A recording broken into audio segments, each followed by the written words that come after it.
Vamos começar falando quais são os erros mais comuns que os advogados cometem na área de gestão financeira. Porque, assim, a questão de gestão financeira, eu até estava pensando hoje mais cedo, óbvio que ela é uma deficiência dos advogados, porque a gente não aprende isso no curso de direito, assim como nenhuma das outras ferramentas que a gente viu aqui. Por isso que existe esse módulo, por isso que os legal designers têm tanta relevância para ajudar um departamento jurídico, um escritório de advocacia. Porém, eu estava refletindo e eu cheguei à conclusão que a deficiência em gestão financeira, ela é geral no nosso país, né? A gente não aprende em lugar nenhum, não é só o curso de direito que não ensina questões relacionadas a controle, gestão do dinheiro, gestão financeira.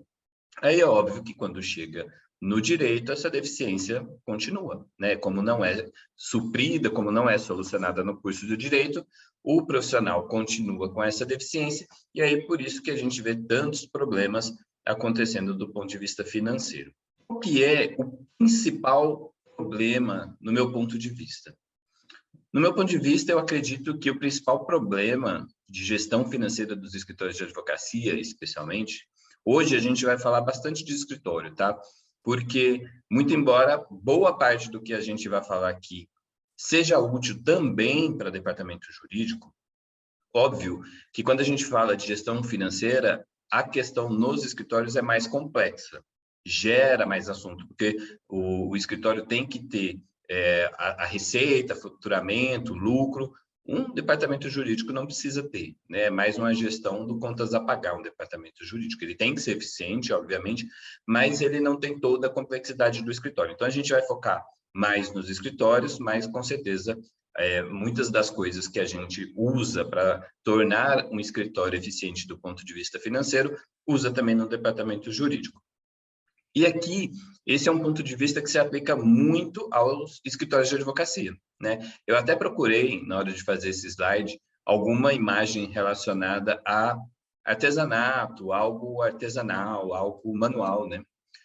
E eu sei que tem muitos advogados ainda que se veem como um profissional artesanal. O problema é que hoje em dia é cada vez mais difícil se manter na profissão dessa forma, porque a gente tem uma quantidade muito grande de advogados.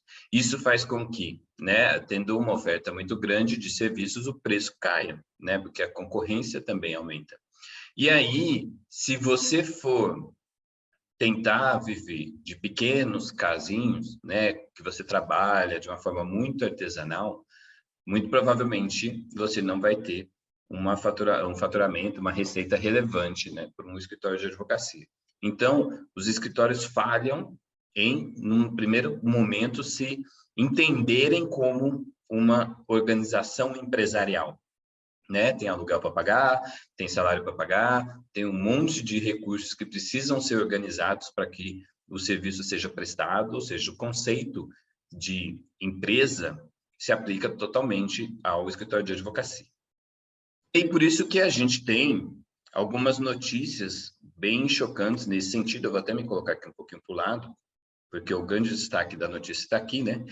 Número de escritórios de advocacia fechados aumenta no Brasil. Atualmente, cerca de 30% dos escritórios jurídicos encerram as atividades em menos de um ano. Falta de clientes é um dos fatores causadores. Aí eu destaquei ali do lado de rosa, né? Nos últimos 10 anos foram abertos mais de 11 mil escritórios em São Paulo. No mesmo período, pouco mais de 30% fecharam as portas.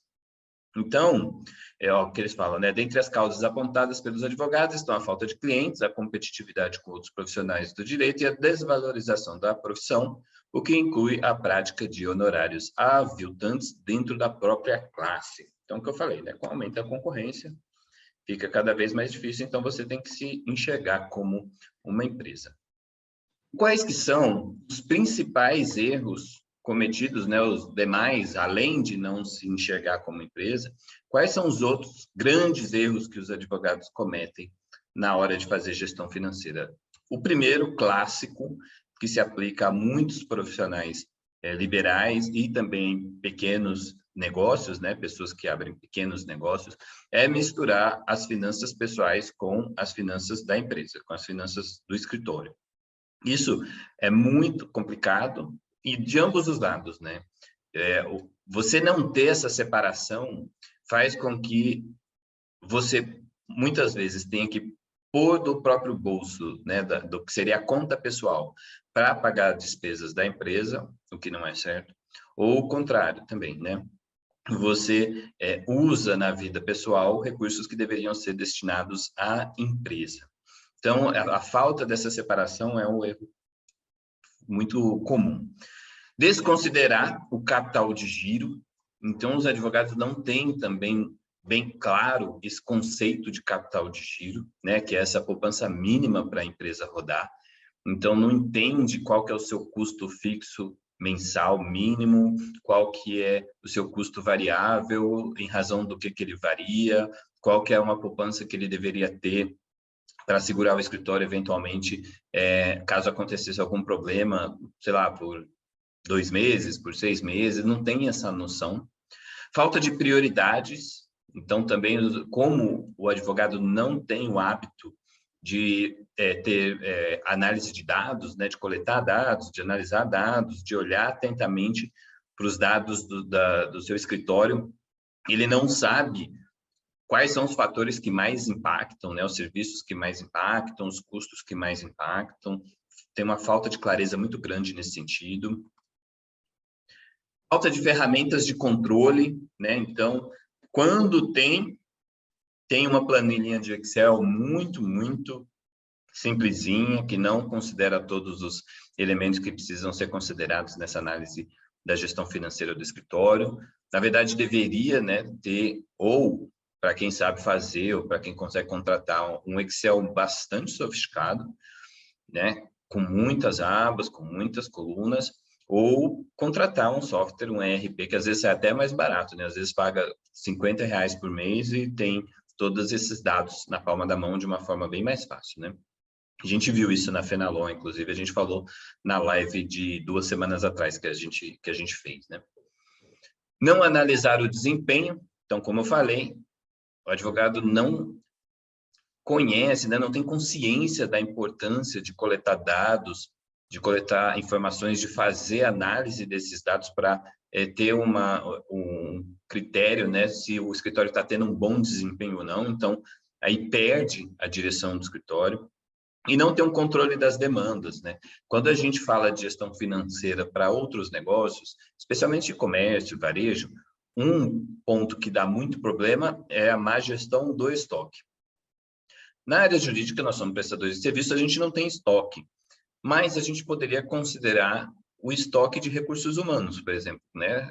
Não que eu esteja chamando os advogados de estoque, mas a verdade é um pouco essa, né? Do tipo, para entregar o serviço contratado, o escritório precisa saber se ele tem mãos, braços suficientes para entregar, né? Então, não adianta, por exemplo, um escritório, lá no escritório onde eu trabalhava, a gente teve esse problema.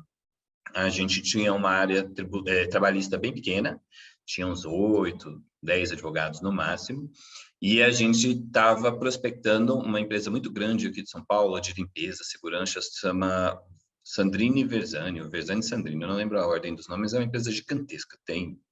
Só de ação judicial, acho que eles tinham 9.000 ações judiciais, se eu não me engano. É uma carteira grande. A gente precisou recusar, porque não dava conta, né? Então, você precisa saber se você tem mão de obra suficiente para pegar a demanda ou não. E tem advogado que não sabe fazer essa conta. Quais são os problemas que isso causa? Então, falta de informação, fica cego, né? Um voo cego, é um escritório que viaja num voo cego, ele não tem um planejamento. Descontrole sobre o capital de giro, né? Então, como não existe esse planejamento, ele não sabe qual que é o capital necessário para fazer o escritório rodar, o que às vezes pode até comprometer o pagamento de contas básicas do dia a dia, custos básicos, e erro no cálculo do preço dos serviços, o que é muito comum também, né? Advogado tem, às vezes, muita dificuldade de precificar, de pôr preço nos seus serviços, né? E a dificuldade começa não só necessariamente assim, quanto que o meu concorrente cobraria por isso, ou quanto que é justo, quanto que o cliente pagaria, não. O problema é que ele não sabe os próprios custos, né? Então, como ele não tem mapeado os próprios custos, a verdade é que a precificação é feita no chute, né? Então, eles chutam assim, falam, vamos cobrar nessa ação 5.000. Mas você pergunta da onde que vem esses 5.000, se você precisar lá de um histórico, né, do matemático, de como que ele chegou nesse número, não tem. Então, qual que é o insight que eu quero que vocês tenham nessa primeira parte, né?